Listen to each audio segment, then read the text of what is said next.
Welcome to the Colombian Palisades restaurant for two. Actually, it'll be three tonight. Madison's joining us. We're going to start off with a little spaghetti squash pie. Step one, procure ingredients.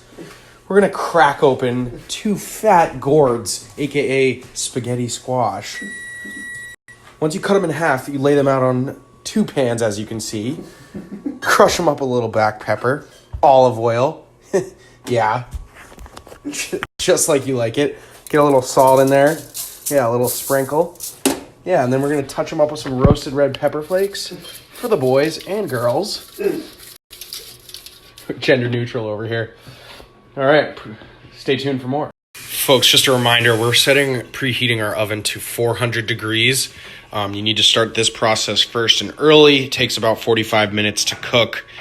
So that you can multitask and do everything else while it's in the oven, getting extra sizzly, extra crispy, and extra strands of spaghetti squash. Getting mentally prepared. We have a written down game plan for this recipe.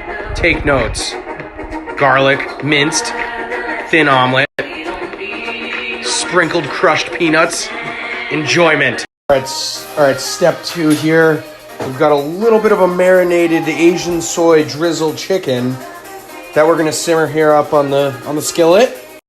We're load balancing our efforts as the squash is getting prepared. Here at Colombian Palisades Restaurant, we're all about efficiency while cooking. So while everything else is cooking, I'm gonna start whisking my eggs.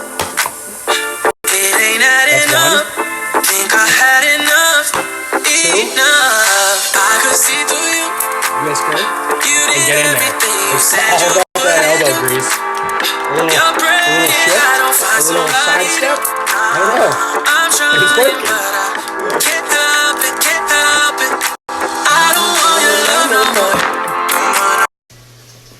So my sous chef, John Fitzgerald, came over here and did an excellent preparation. Look at that mince job on those onions. Talk about finely cut. Next, we're going to move on to the peanut crushing gallery. Gotta find a good tool for that. Just grab your standard bottle or something and just start crushing. You hear that? That's the salt scraping against this bowl. It's fantastic. So we're taking a little bit of a hiatus right now. My sous chef is cleaning our cutlery. We're going to get moving on the onions just here in a second. But I just wanted to let you guys know that there is cleaning involved. So be prepared for that. Our guest of honor has made her way into the building. We're currently going to be making seating.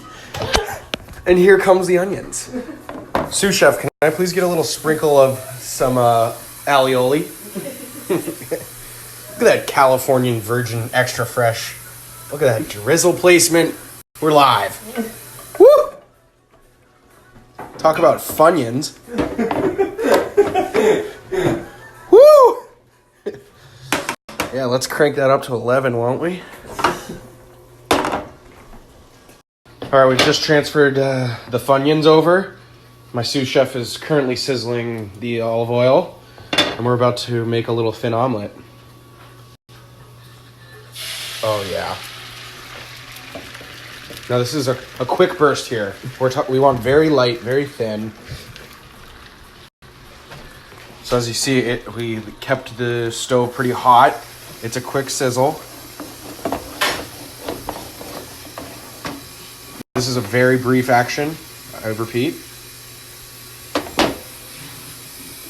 Once we get a thin layer, we're gonna come in with a spatula. Nudge the edges in. As you can see, it's already starting to roll up quite nicely. This is a technique I like to call the fountain.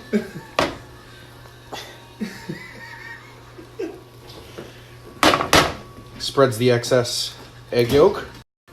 Our timer has just dinged off. 45 minutes are up and now the fun begins. I want to give a shout out to Madison Caron. I don't even know if that's her middle name, but it is. Behind the sticks. Oh. Sue? Thank you, Sue. Woo! Bang! Now I'm going to enlist my sous chef, and he's going to begin flipping and forking. This is a little bit risky, but your effort will pay off. As you can see, my fork gracefully glides through this. It's so smooth and so satisfying to look at, actually. It's probably my favorite part of this dish. I highly recommend it for you guys. Stay tuned. We didn't enlist her help, but the guest of honor is getting involved. This is commitment.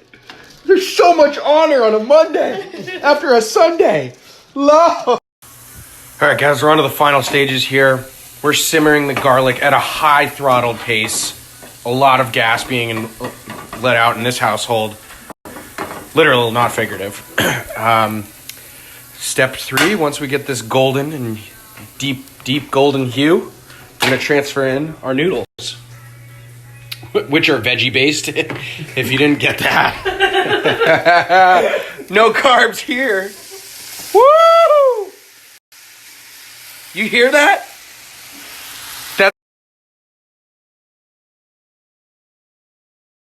Added the pad thai sauce. You can actually make it yourself if you're feeling extra ambitious, but I prefer to get this pre-made one. It definitely smells funky, but once you mix it in with those noodles that are veggie, it really hits the nostrils real clean.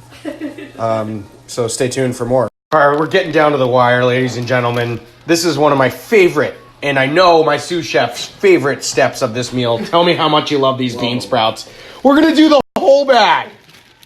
The whole bag. That is sheer quantity. Look at that. It's this crisp, sharp, rich texture that is chilly against the warmth of the rest of it. And by chilly, I mean cold to your tonsils. All right. After a generous tossing of the sprouts, my sous chef drops in the final touches. Not exactly the final touches, but these are the core ingredients. You remember these chicken in that little skinny omelet? Oh yeah, those onions too? Here we go. After all this, we're going to sit down, say our prayers, read by candlelight, but the final touches are those peanuts we remember from earlier, crunching up against the side of the bowl. The key here, though, that I do want to note for you guys, we forgot to pick up scallions today at the grocery store, and I just want you to know, all my other aspiring chefs out there, people make mistakes. We move on, we adapt, and we overcome. Don't wallow in your losses. Step over and hurdle them, because today's the day we eat. Bone apple tea, yeah.